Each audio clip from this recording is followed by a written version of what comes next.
The Bible reading is from 1 John chapter 2, verse 13.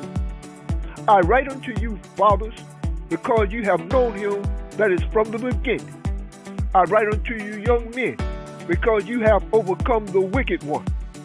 I write unto you, little children, because you have known the Father. Know God. Be strong. Be filled with the word of God. Let the word live in you so you can overcome the wicked one. Be alert. Be watchful, because your enemy, the devil, seeks to drown you.